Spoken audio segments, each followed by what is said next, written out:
Tom, you're just about halfway through your first student trip. Think you'll stick with railroading? Oh, it's fine so far. But a couple of my buddies say there's no future in it. You know, you hear so much about railroads not being around much longer, that they can't meet competition, they don't keep up with the times, you know. Yeah, I've heard all that. But long after I'm Pocatello Night Yardmaster in the Happy Hunting Ground, and you're a fire-eyed officer who has fricasseed supervisor for lunch, this outfit will still be here. I'll tell you why. Those rails, there are 790,000 miles of iron road that lace this world of ours.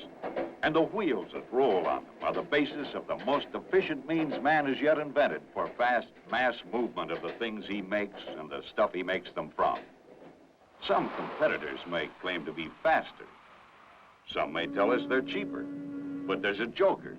They are all raising the cost of transportation because we taxpayers are putting a lot of the bills for their radar and drawbridges and locks and one of the biggest items of all, heavy-duty superhighways with traffic enforcement and control systems. But railroads build and repair their own roads and safety devices and pay high taxes on them besides. Even at that, we could haul most things for less than the other fellas if we were allowed to really compete. Well, if the railroads aren't allowed to compete with airports, waterways, and superhighways that they help pay for, then what's the future? The future's going to be all right. One of these days, we will be allowed to compete. It's because this country's going to wake up to the fact that it can't get along without healthy railroads. Let's take another look at that system map. From this 3 million square miles of land, we get more than enough food for 180 million Americans and nearly every raw material for making things. We have the richest natural resources endowment of any people. It's all spread out. Every state mines, harvests, or manufactures something that every other state needs. Las Vegas, for instance, is a city that has to import nearly everything it uses, including poker chips. Nevertheless, from the Vegas area, not only a great deal of raw materials, but also considerable finished products are shipped out. 217,000 miles of railroad really unite the states. They help make us the biggest nation of consumers with the world's highest living standard by smoothing out our economic geography. For example, from a Wyoming iron mine, we hauled the ore that went to a Utah mill to make the steel that we hauled to a California factory to make, among other things, the bathtub that we hauled back here for a new housing project. Because of good transportation, an old sea dog of 3 years doesn't have to live across the street from a factory that is down the road from a steel mill that is next door to an iron mine just to do a little tugboating. Now here we are, Union Pacific, the strategic middle route, operating around 9,600 miles of road. We serve some of the best neighborhoods in the country. At Council Bluffs, we tap Chicago in the east. 7 railroads funnel traffic to us here. Once across the broad Missouri, we leave Omaha to the headquarters, folks, and head for the wide, wide west. At Kansas City, which calls itself the Heart of America City, we have extensive yard and industrial facilities along the banks of the Kaw and the Missouri. We interchange here with 11 other lines for more eastern and much southern traffic moving through this and the St. Louis gateways. Through these gateways, we can offer expedited service between eastern and western producers and markets, and most western sources of raw materials. Wheat. We switch hundreds of elevators in the great grain-producing states of the West. Lumber, biggest industry in the Northwest. Forest products make up around 12% of our total tonnage. Out of Cascade, Idaho, we haul in trainload lots rough lumber and logs down the Idaho Northern Branch to a sawmill at Emmett. And out of the Iron Mountain district of Utah, what do we carry? Iron ore, enough lately to make around 9 trains a week. Beef steak and shoe leather on the hook, roll from nearly everywhere on the system. Sheep and hogs, too, are specific about Union Pacific. With the former Spokane International trackage in the family now, we've got a Canadian gateway. At Eastport, way up in the Idaho Panhandle, we interchange directly with Canadian Pacific. Here, car numbers and contents are subject to check against customs documents.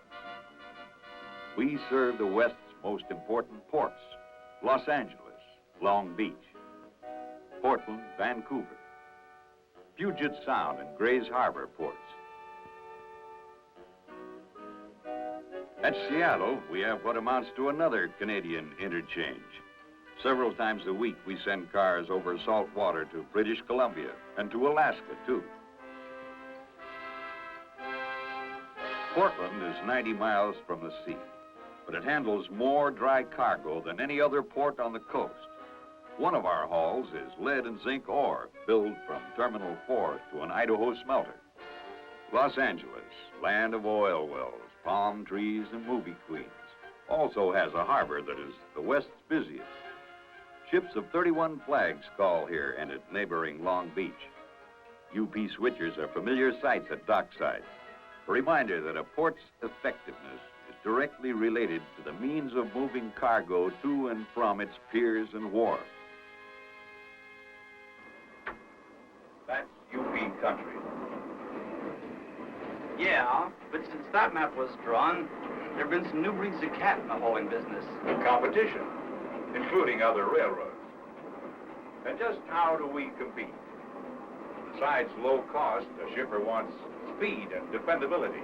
An example, railroads a pipeline between a refrigerator factory and an appliance store. Now, money and space needn't be tied up in a year's supply of refrigerators when they can come a carload at a time as needed. 418 to Caboose, over. Caboose, over. What track do you want to set these 2 cars out on? Set them out on track 2. Over. Okay, X-ray 418 east, clear. Now, where was that? Oh, yes. Railroads connect the factory to the store. And that helps keep prices down and prosperity up. Because with good transportation, stocks can be geared to sales. That releases capital and money flows. But when new merchandise is needed, it's needed quick, and it's got to come in good shape. So the shipper's going to use whoever gives him the all-around best deal. Right. Now, with rates regulated by the government, Union Pacific competes with other lines and other carriers by giving our customers speed, safety, dependability. We don't take a backseat to anybody when it comes to the tools we have and the ways we use them to give the best freight service. What about equipment? Say railroad to a man, and the first thing he thinks of is locomotive. We've got them, around 1,300. Our freight units total better than 2 million horsepower. Figuring your average 5,000-ton, 100-car train, there's enough power to roll 214 drag, manifest, and symbol trains. If they all were drawn up, pilot to Caboose on the main line at once, and the engineer on the lead unit was at Tower A at Cheyenne, the flagman would just about be at the east switch at Wamsutter, 214 miles west. Railroad men around the world agree that the diesel-electric locomotive is a flexible, dependable, if expensive, piece of equipment. It is a standard item of motive power in this country. But that doesn't mean we're not always looking for something better. Uncle Pete has always been a leader in motive power development. Never been afraid to try something new when it seemed it might meet our needs. We pioneered the oil-burning gas turbine locomotive, developed it into a successful hauler. And we also proved that a gas turbine fired by coal could be operated. In the great freight race, we've turned now to the high-energy locomotive. Diesels with 5,000 and more horsepower per unit are giving us the on-time, high-capacity performance you need to keep ahead in this business.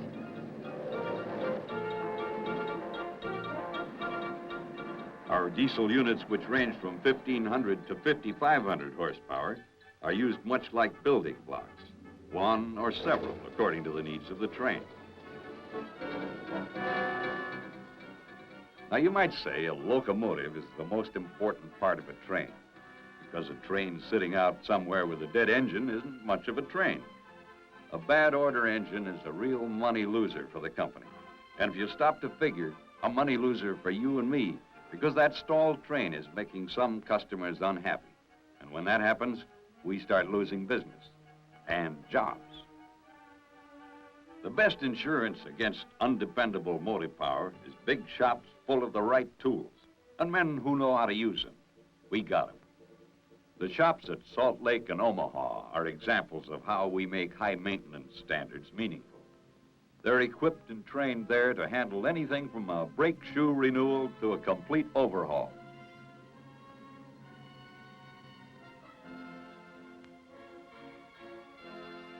Using production line techniques, some 500 cylinder heads a month can be reconditioned. One operation is that of grinding out the low spots in the valve seats. Also, in a month's time, 700 to 1,000 injectors, vital to diesel performance, are inspected and overhauled. Before they go back in an engine, their output must be within 5 cc's of a specified amount and must match the other injectors for that engine within 5 cc's. Although our maintenance standards are high, we make sure the things we buy are good to start with. For instance, to see how much they'll bend under a certain load, freight car crossbars are put to slow, steady torture in a tensile testing machine by the thoroughgoing men of our Research and Standards Engineer Department.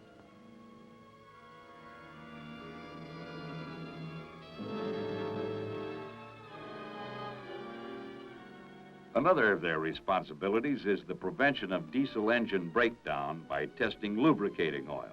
The basic test is of viscosity, a liquid's rate of flow. It's done with a viscometer. If the sample flows too fast when the tube is in the 100-degree bath, it probably has been diluted with diesel fuel from faulty injectors. While a railroad deals with 5,000-ton trains, it also works with bits that tip the scale at maybe a billionth of an ounce. The super-powerful Electron Microscope is an instrument that enlarges specimens in the proportion of making a 6-foot man look 16 miles tall. Among other things, it allows a study of how well the oil holds up after long use. A sample that shows up on the fluorescent screen as large black particles is oil that is becoming contaminated. Whether it's on the real Union Pacific or the scale model that we show at industrial fairs and exhibits, the boxcar is the workhorse of the railroad. We have nearly 25,000 general service boxcars, more than all our other types combined. But with our customers needing faster and safer service, we're providing more specialized and high-capacity cars, matter of competition. Some of the most interesting of these special cars, from the point of appearance and business they've generated, are the 89-foot multi-level cars for moving new automobiles. By using easily set ramps, each car can be quickly loaded and unloaded. With these 12 to 15 capacity cars, we can offer savings over highway haulage. This is an example of how investing earnings in new equipment pays off in more business for the company and more employment for railroaders. The highway transporters still get a share of the haul from unloading points such as ours at Denver to the dealers. Speaking of multi-levels, we developed these 3-deck stock cars so that we could move hogs more economically from the Middle West to coast points. By hauling more per car, we cut costs. In addition, the shipper saves time in spotting, loading, and unloading. Important to the shipper also is care and comfort of the animals. They still have plenty of headroom, and as in all our stock cars, the decks are covered with sand and straw to ensure arrival in good condition. Most of our special cars are adaptations or refinements to standard cars. Take a general service flat car, add bulkheads built solid with the ends, and you combine the easy side-loading features of a flat with the end-holding qualities of a gondola. Acquiring these cars originally to carry slippery, fragile plasterboard out of Nevada, we've found other shippers who like them. The cantilever bulkheads are designed to take million-pound impacts, such as from the shifting forces that can come about with slack action in a moving train. Traffic men at an Oregon aluminum plant like the bulkhead flat car for moving ingots and other shapes. Heavily banded and end-stopped, the 13,000-pound ingots move securely. Like plasterboard, a commodity that is also hard to hang on to, is finished lumber. Another of our Oregon customers, a huge sawmill and wood products plant, finds the merits of the bulkhead flat car desirable for its purposes. Packaging #1 grade lumber protects it from the weather. Moving it on bulkhead flat cars ensures freedom from impact damage in transit.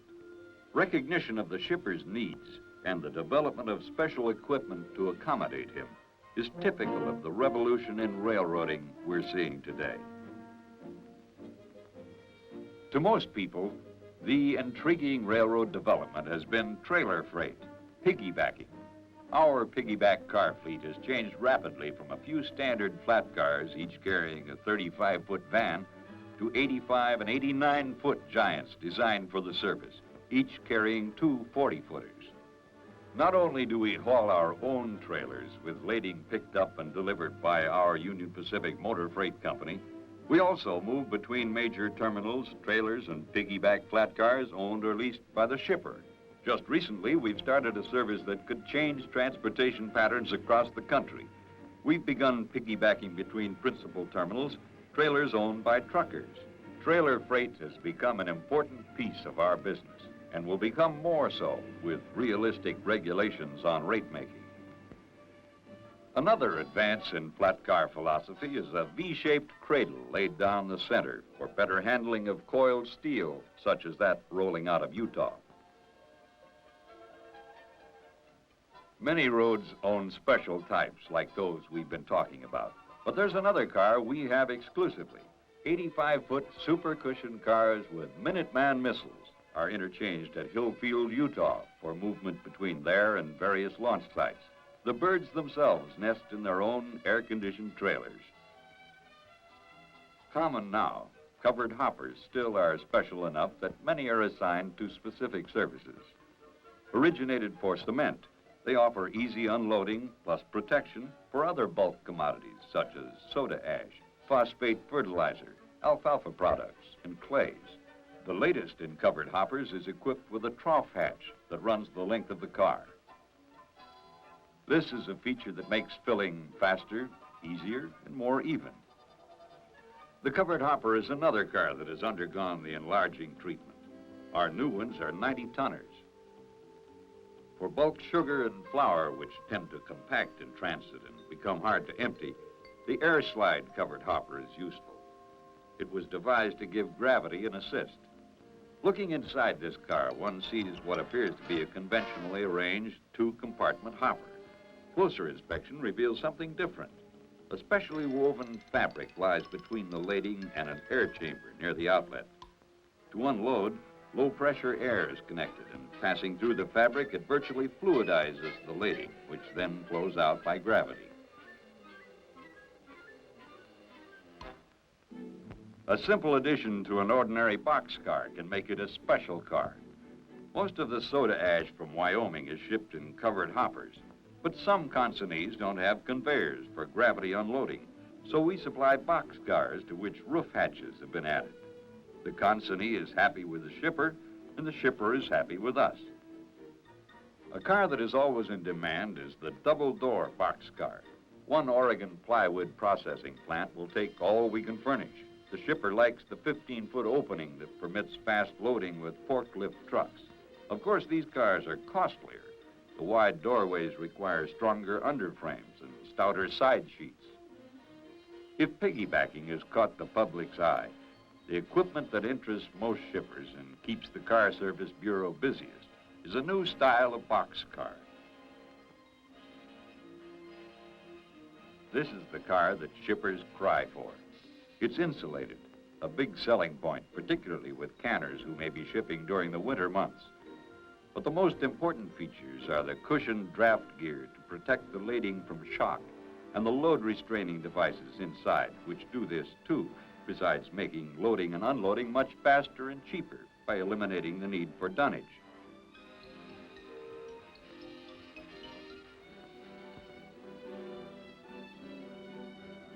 Interior and underframe improvements don't represent the last word in boxcars.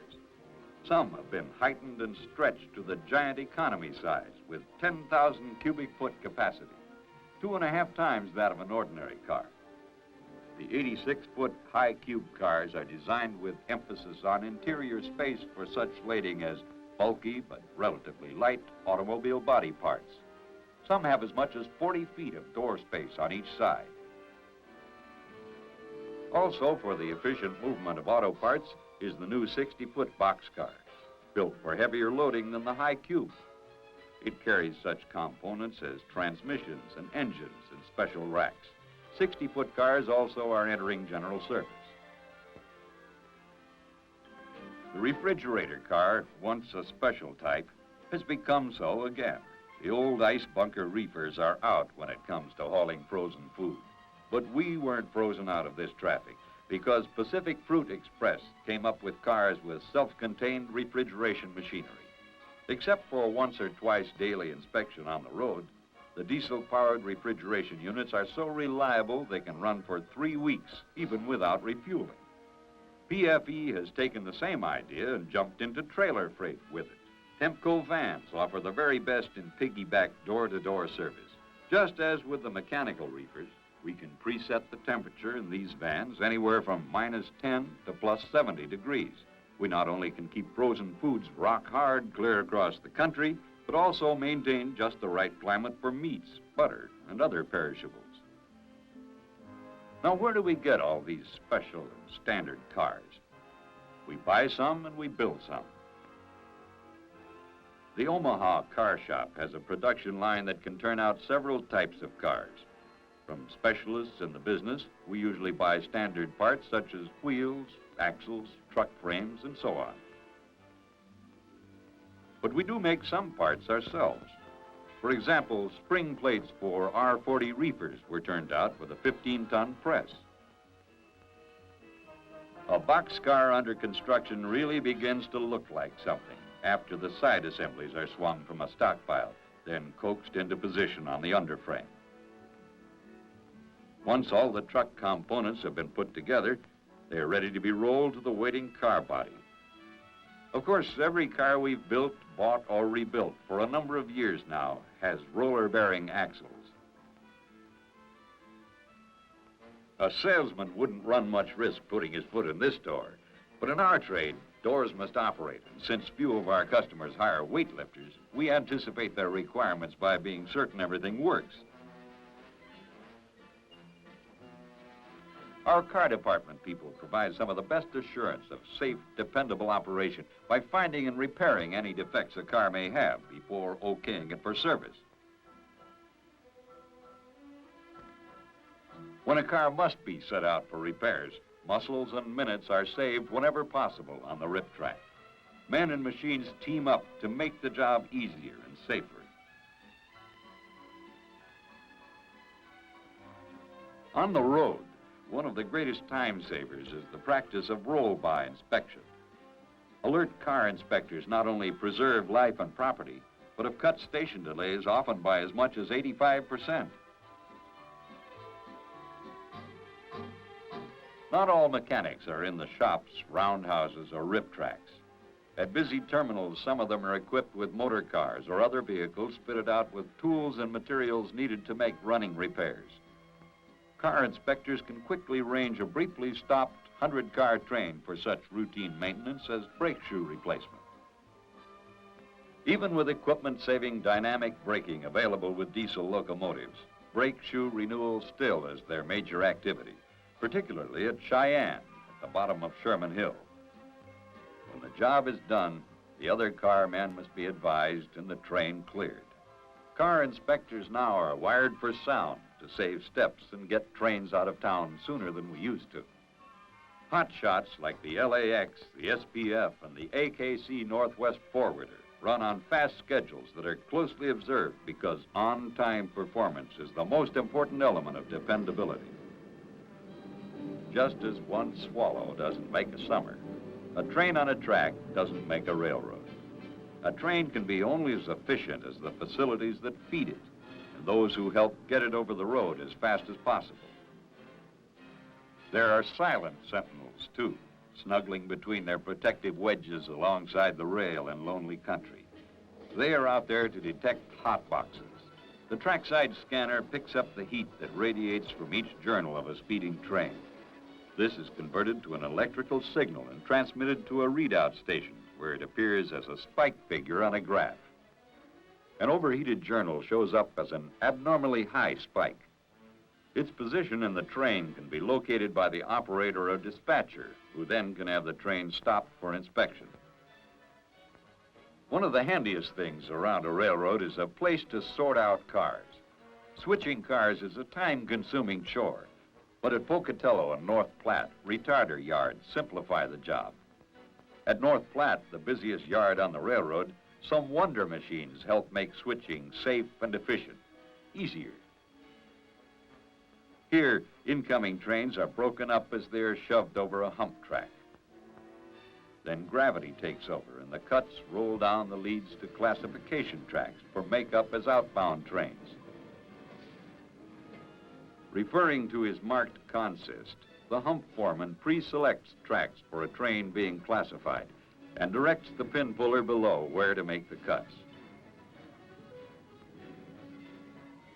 As each cut of cars comes down the hump, its speed is picked up by radar, the same principle that trips up speeders on city streets. Every cut moves differently, governed by weight, wind resistance, and mechanical condition of the cars. The radar information is stored in a computer housed near the hump. The computer, knowing the track selected for the cut, in a flash correlates its speed, rollability, and distance from the next cars on that track to automatically set the pressure of the retarders so the cut of cars will roll to an easy coupling. The pneumatically operated retarders press their shoes against the wheels to slow the car if the computer says it moves too fast. The foreman's track selection already has been transferred and stored in an amazing mechanical memory bank in the computer building. It operates on a code system that uses the magnetic properties of 8 brass or steel marble-sized balls. The machine can store the switching movements for a whole train, directing the cuts left and right through the switches as varying sequences of the balls pass through it and activate its relays.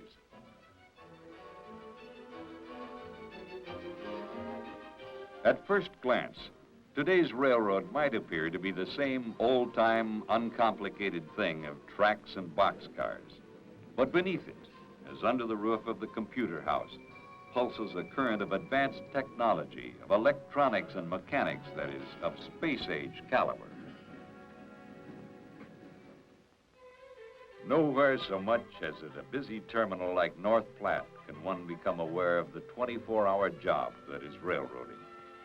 Scenes like this are repeated throughout the world and impress us with the part railroads play in our lives as magnificent distributing machines that sustain the steady flow of things we need.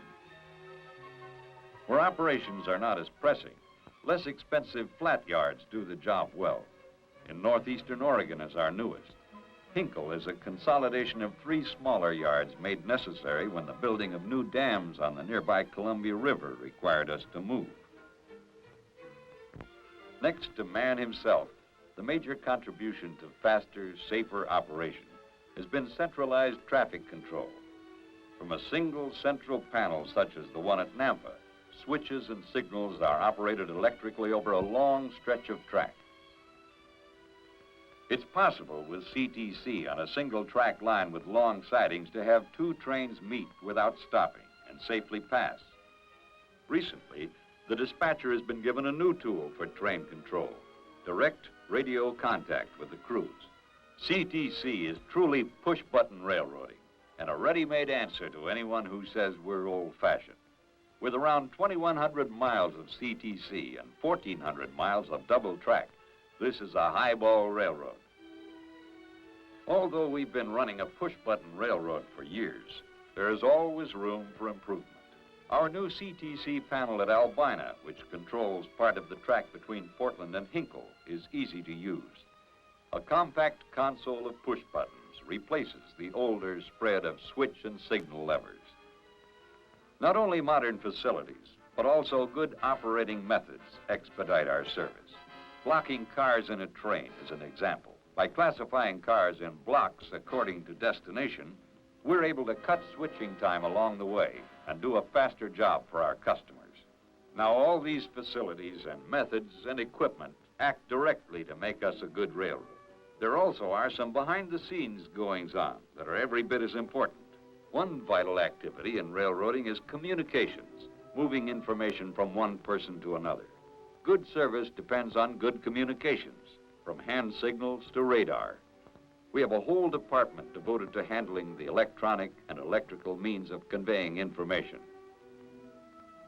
Our private telephone system alone, plus leased facilities, would serve a city the size of, say, Walla Walla or Fort Collins.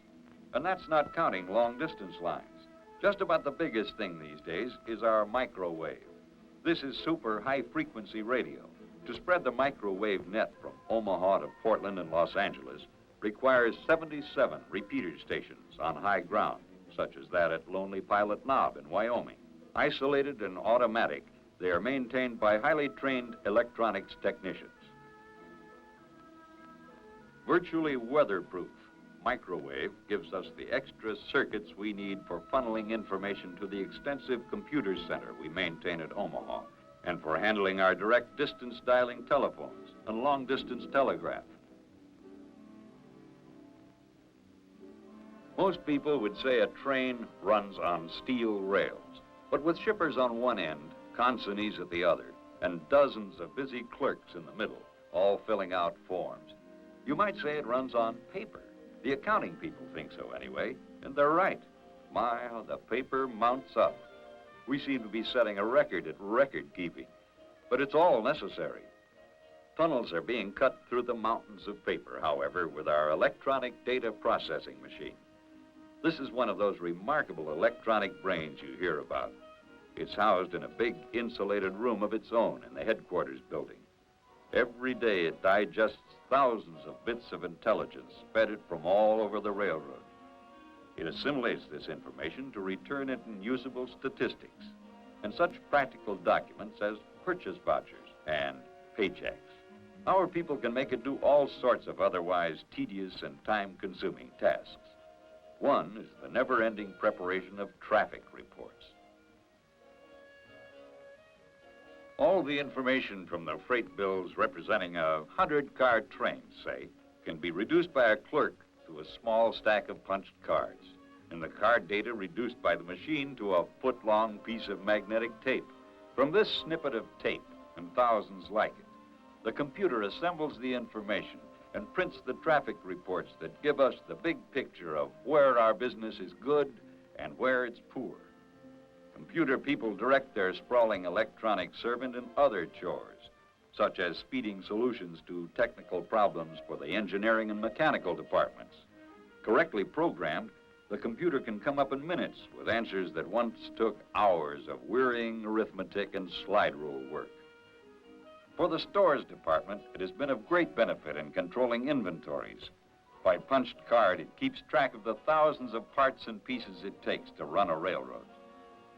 Another huge job it does is to sort through a mass of data to furnish statistics for car record accounting. To us, a string of boxcars looks like a string of boxcars. But to some of the transportation department people, it looks entirely different. To them, every boxcar becomes a punched data card to make easier the giant task of keeping tab on 155,000 cars a month and supplying our shippers with cars as needed. From yard offices all over the railroad goes information on each car and its contents and its movements. This data flows to the transceiver room at Omaha, where 4 times a day, every day, 15,000 of these cards are sorted into origin and destination territories. The information they contain is converted and teletyped as manifest and passing reports to the agents concerned. With these reports at their fingertips, our tracing clerks can give our customers positive information regarding their particular shipments. Information on the order of when we receive the car from shipper or connecting line, when it has passed various terminals, and when it can be expected to reach the consignee. Provided with the exact location of his car, the customer also can arrange for it to be diverted to a different destination or to have it stopped along the way for partial unloading. A carload of freight doesn't begin with a freight-loaded car. It begins with a visit to some industrial traffic manager's office. All we have for sale is service. The success of our service is measured in car loads. The better the service, the easier and more often it's sold. But someone still has to sell it, our traffic agents. In a way, of course, we're all traffic agents, selling our service by the reputation we help build and maintain. The real selling we leave to the pros. They're the fellas we back up when they tell our customers what a good job we all do. Besides doing us a favor by bringing in the business, they serve the shipper, assisting him with his transportation problems, leaving with him useful reminders of Uncle Pete. Helpful as such sales aides are, they're no substitute for a sincere, personable salesman who knows his product, who may lose a carload now and then, but never a friend. We can put an awful strain on a friendship, though, with careless treatment. Battering a customer's merchandise by rough handling sort of shakes his faith in us. The fault's not always ours, though, and the freight claim department works closely with customers to educate their shipping crews and forestall improper loading. They pass along to shippers the results of their years of research in packaging and loading. A UP-designed tool given to shippers and their crews is the Caseload Ometer. This handy device will show the best loading pattern for the greatest protection in transit. Once the pattern has been determined, stacking cases by the bonded block method is easily carried out. Cases are placed to make a stable, interlocked load.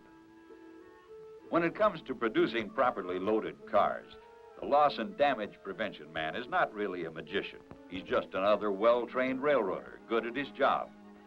To some, this may seem like playing with blocks, but it is serious business to the loss and damage prevention men who are helping reduce the needless waste and flow of claims paid for freight delivered piecemeal, dented, or otherwise damaged.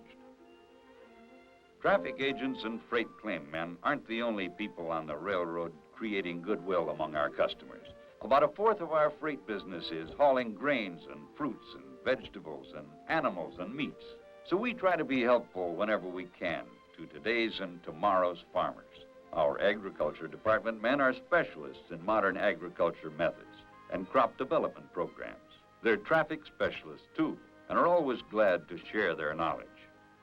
One look at today's track maintenance and renewal machinery should be enough to convince anyone who says we ought to modernize that this country's transportation problems are not caused by wooden axle, non-progressive railroads.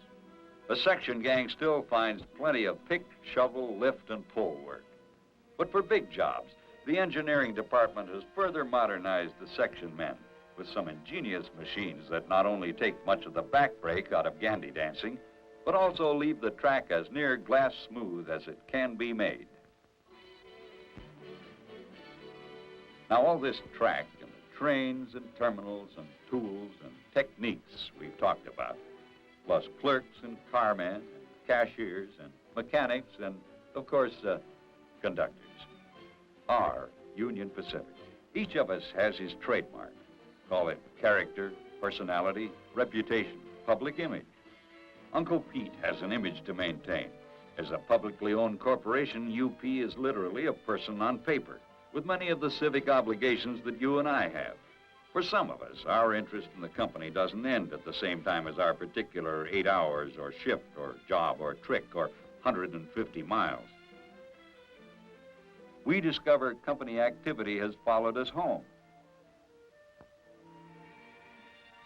Our confidence in UP, maybe for reasons of personal gain, maybe as a kind of loyalty, extends to being part owners of the company by including UP stock in our personal investment and savings programs.